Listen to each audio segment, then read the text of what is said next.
Hey traders, did you pick up on the 3 stocks we chose for last week? If you did, you got some nice profits in your pocket.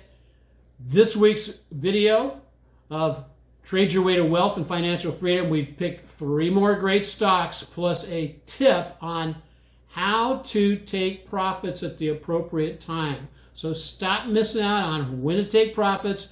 Watch today's video. Let's get going right now.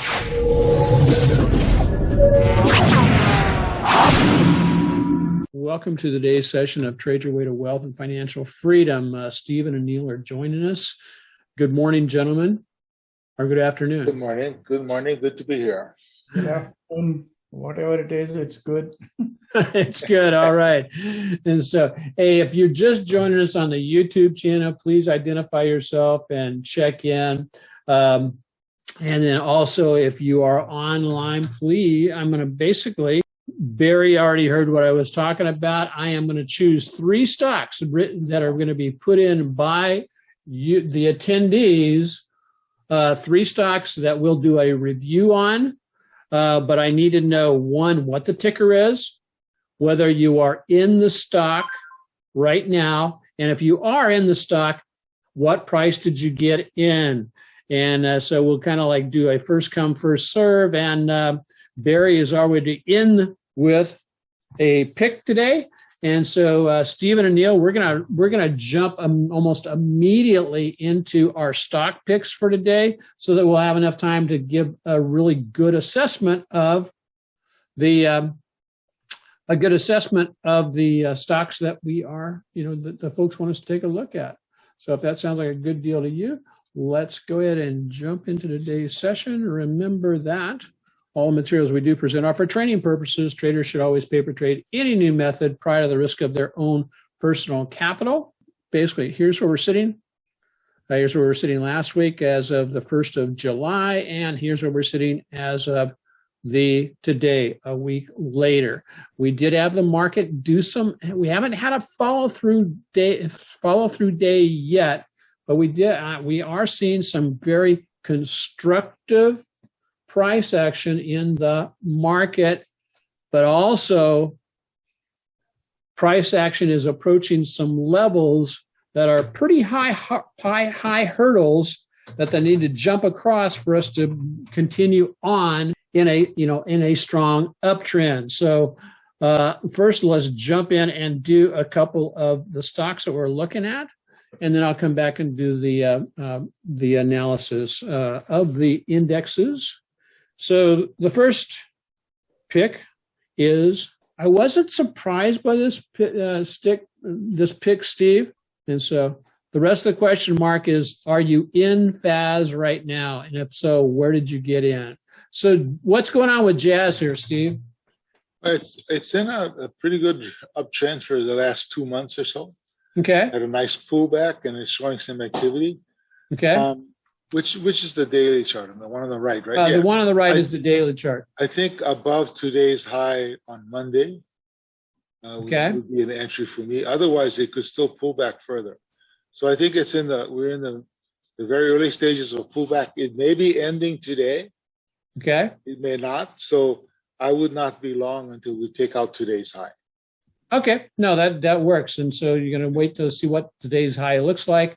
Because right now, if you did enter if you chose to enter on the bounce off of the 8-day moving average, or the 8-day moving average, which is right there, right. You're still within the 5% stop loss would be below the 50-day moving average. Right. And if the high is not taken out on Monday, as it ratchets down, I would be lowering my entry. Okay. Accordingly.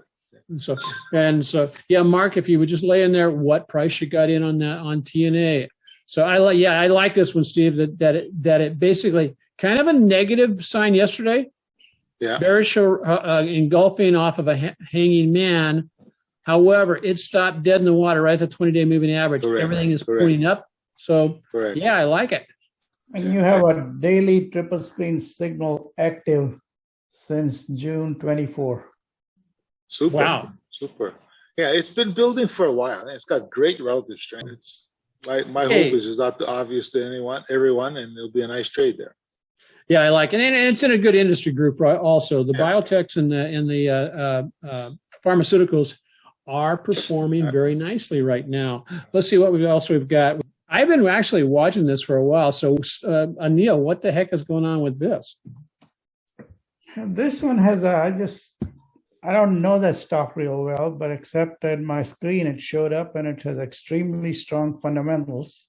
Okay. On the weekly chart, also, it looked extremely good. It's MarketSmith has a blue dot on it, which means accumulation in base.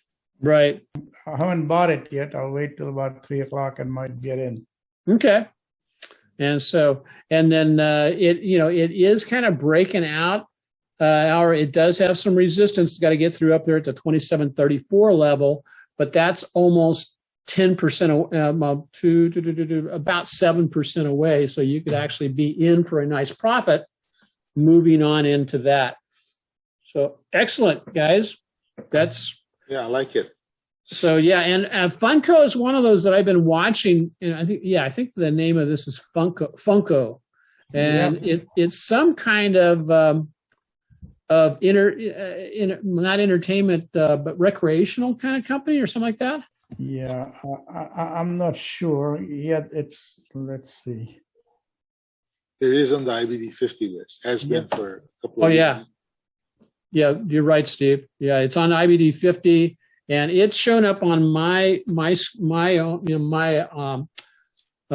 screen multiple times over the last about 3 to 4 weeks on my Power Rank Elite watch list. And so, it's on MarketSmith Growth 250 also. Okay. Nicole says they have Stranger Things contract with Marvel. Oh, okay, Marvel. That's the comic book, right? Mm-hmm. And also, comic book, but also they do a lot of other movies and stuff like that.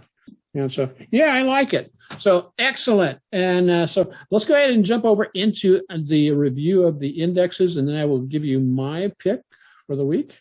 But let's go back into first the spiders. As I said earlier in the spiders, what we're looking at is basically some very positive things, but then some things to watch out for. One is we are putting in an excellent pattern here where we've gone up and then reversed. However, put in a higher low. That's the first part of the equation for a new uptrend, even if it's a short-term uptrend. What we have to do is take out that swing high right there to be totally back into a full uptrend. We broke out above the downtrend line there, positive. Volumes crappy on the S&P. Where might it go? I would say that here is the area of concern in that a downtrend line still in effect below the 50-day moving average. And so if we, this is going to help you identify where things may basically stall out or where they potentially could reverse down from.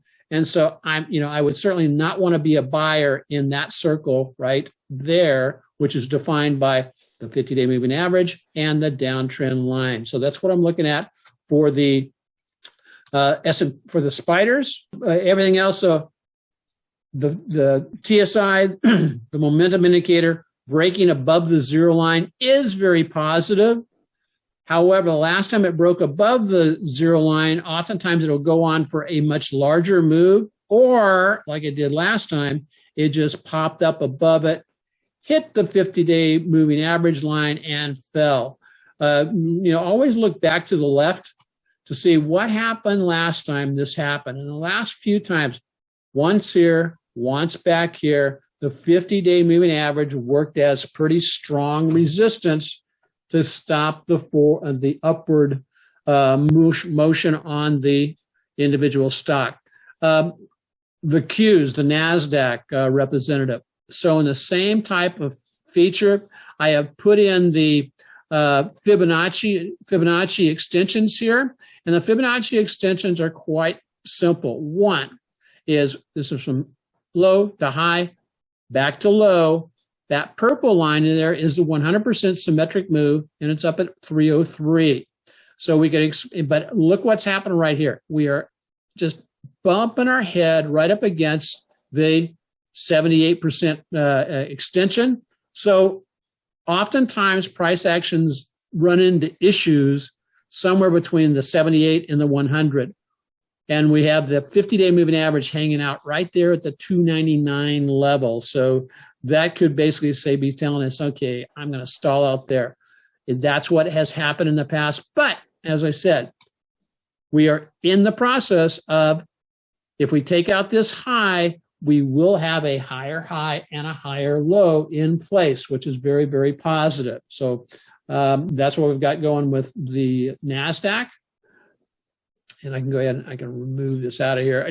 I love using the Fibonacci, especially things like the NASDAQ and the indexes. They tend to follow the fibs. Same thing here with the IWM, the Russell representative, as you can see. A couple of different areas here. Project up, there's a 78% extension. There's the 100% extension up at the 182 level on this. And so if we pushed on up and through, price action has got to take out this high right here to be considered up into at least a short-term uptrend. Right now, it's trying. It's like the little engine that could. It's trying. It just hasn't done it yet. But things are looking positive. Both the 8 and the 20 have turned back up into the bullish direction and are in the catching mode. So in other words, we would expect bounces to come down and hit the moving average and rebound off of that. So gentlemen, that's what I've got for the indexes. I think the analysis looks good. Yep, I pretty much concur. Okay. But what I notice is many more things are setting up in a positive fashion. I think the market is slowly getting stronger. I'm glad you brought that up, Steve, because the three-step setup that I use with the AutoPilot trading, there are numerous targets of opportunity out there for potential trades. And so we actually were able to get into several trades this past week that actually were profitable. We actually took some profits off the table, during the week. And so that's all great. So, hey, if you join us over on the YouTube channel, if you joined a little bit late, well, one, can you just let us know who's over there? And also, we are taking a look at some specific stocks. If you have a stock you want us to take a look at, just put the ticker symbol and also whether you are in it. And if you are currently in the stock, put in there what price you entered at. What price you entered at. Yeah, David. David said he got in late. You guys, I'm sure you can see that. So can I repeat everything? And so, no, but there is a replay. That's a good lead in. Thank you. There will be a replay over on the YouTube channel and also over on the Active Trend Trading's website later today, or maybe first thing tomorrow, because I have to go to a wedding this afternoon. So that's what we've got going with the indexes.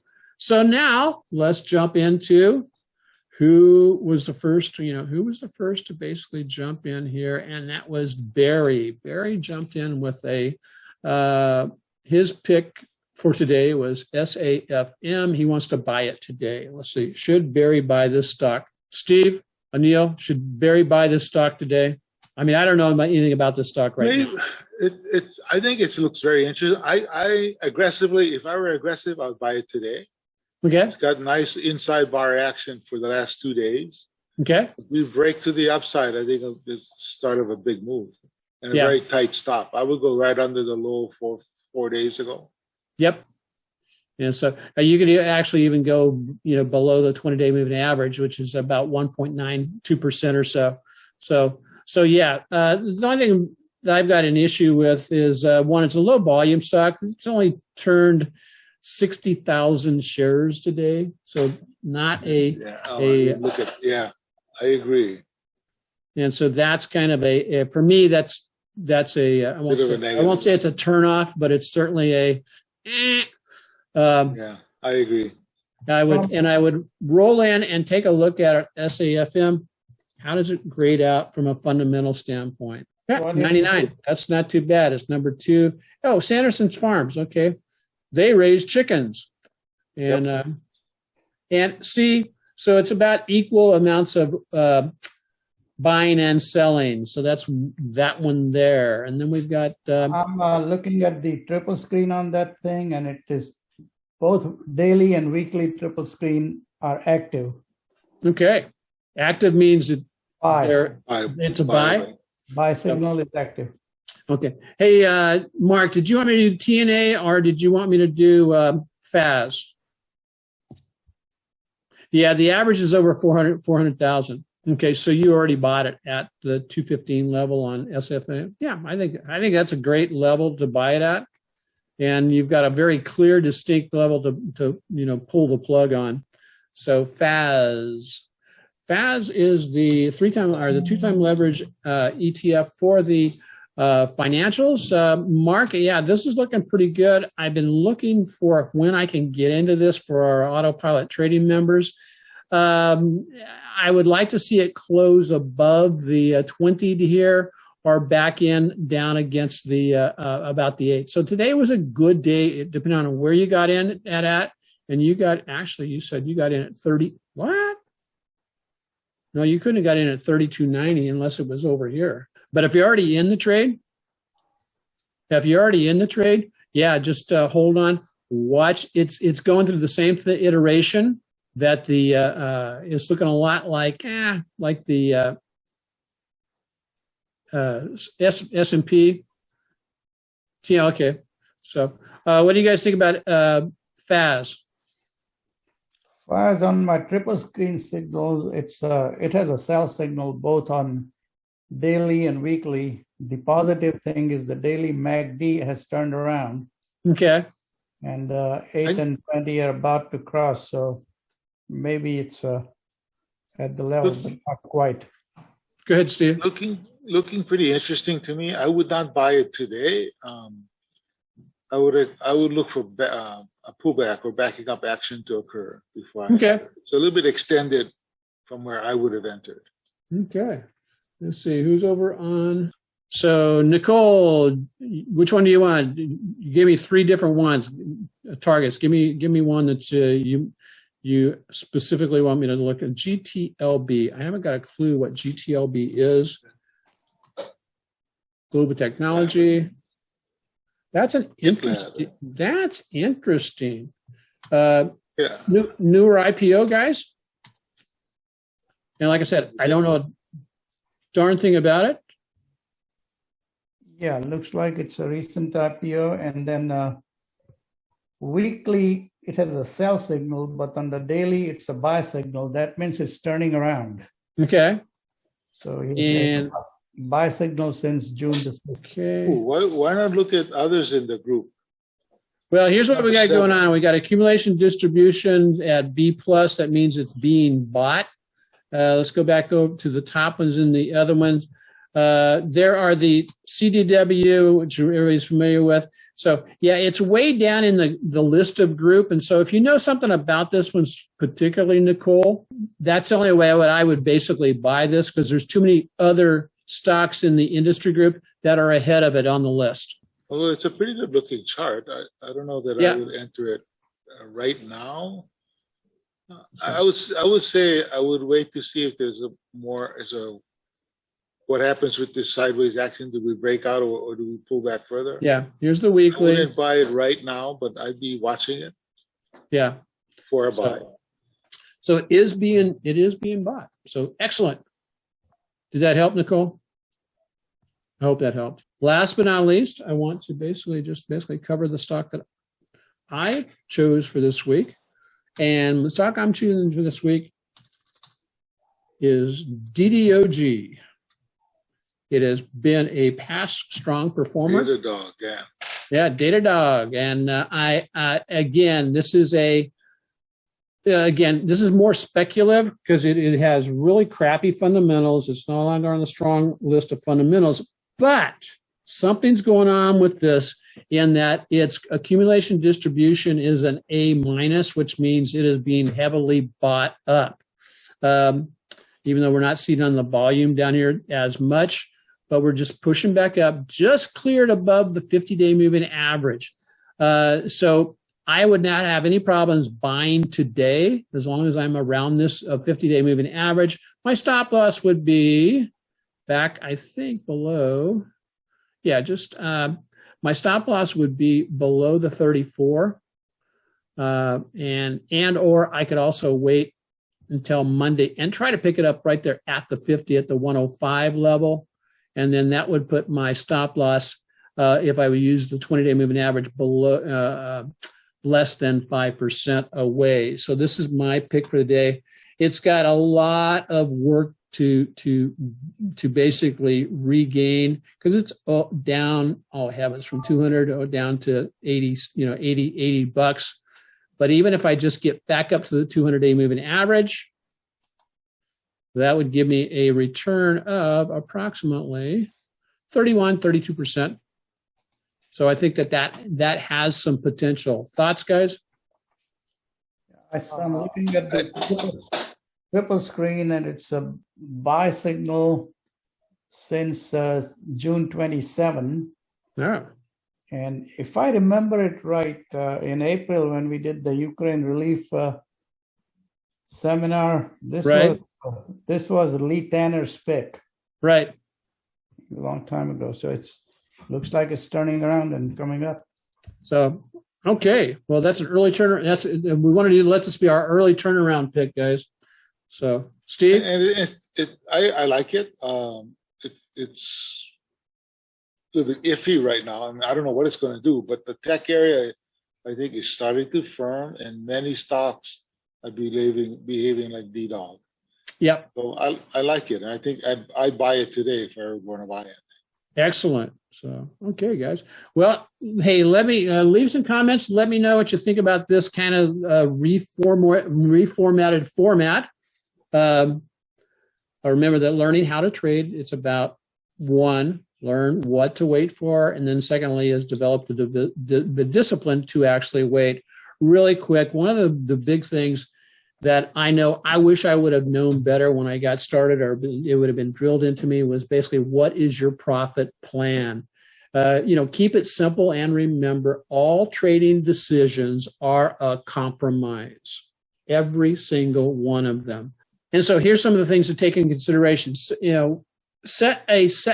Use a set percentage point to take partial profits, like let's say 10%. There's a higher probability you're going to get a 10% gain than there is that you're going to get a 20% gain or higher. So take a little bit of profits on a partial off the table. It sets up a good habit for you. And plus it feels good to take a profit rather than watch your profits turn against you. Identify existing resistance zones and be prepared to take profit on failure at that zone. Last but not least, once your entity is up over 20%, what's the max drawdown you're going to allow on, off of that 20%? In other words, how much are you willing to give back when you're letting your profits run? Important question to ask. On average, most stocks, if they are in a strong uptrend, do not pull back more than 15%. So that's a good target area. If you're trading the leverage ETFs, most do not pull back more than 17 to 18%. Again, and there's a couple of other ways you can take advantage of your profits, but learning how to get out of a trade is more important than as important as getting into a trade. So remember, learn to protect capital and take profits. Hey, actually, Dennis, I'd agree with you. I think exiting is more important than entering. Yeah, I do too, because on the exit, you can get yourself blown up on that. Hey, if you want to learn to fish where the big fish swim, check out the AutoPilot service. Take it for a test flight for 3 months. And I'll put the link and to join the AutoPilot trading service right there at the bottom, and that'll be in the both the write-up for the YouTube channel and also the email that goes out. Yeah, without a doubt, Nicole. So, Steve and Anil, thank you for your inputs. I think we brought some more value to the webinar by by having folks show us what they're trading. I hope that brings value. I think it does. No, I think it's very good. I hope people like it. So, okay, well, aloha, trade well, prosper, mahalo, and God bless everybody. Have a great rest of your week, and we look forward to having more opportunities to trade and build our way to wealth